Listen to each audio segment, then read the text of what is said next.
প্রশ্ন করেছেন, কাজা সিয়াম পালন করার নির্ধারিত কোনো সময় আছে কি?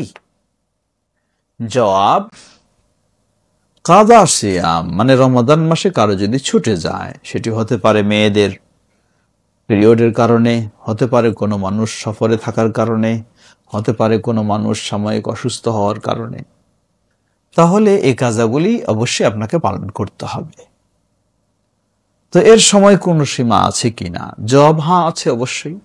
সর্বোচ্চ আপনার জন্য সুযোগ রয়েছে আগামী রমাদান আসা পর্যন্ত। এর অর্থ এই নয় আপনি আগামী রমজানের জন্য বসে থাকবেন। আল্লাহ না করুক, হতে পারে যে কোনো মুহূর্তে আল্লাহর ডাক এসে যেতে পারে, তাহলে তো আপনার ফরজ সিয়ামটা বাকি থেকে গেল।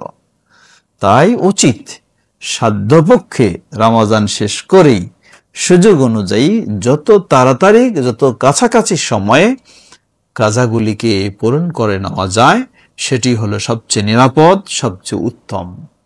বিশেষ করে শাওয়াল মাসের সিয়াম এর মর্যাদা পাওয়ার ক্ষেত্রে সেক্ষেত্রে উত্তম হলো অবশ্যই আপনি রমজানের কাজাগুলি আগে পালন করবেন, তারপর শাওয়াল পালন করবেন। তাই সর্বোপরি শাওয়াল করেন আর নাই করেন, আপনার ফরজগুলি যত তাড়াতাড়ি আপনি পারবেন ততই আপনার জন্য উত্তম। আল্লাহু তাআলা আ'লাম। আর রবি, একটি ইসলামিক প্ল্যাটফর্ম, সত্যের দিকে চিরশান্তির পথে থাকিতে চায় সবার শীর্ষে।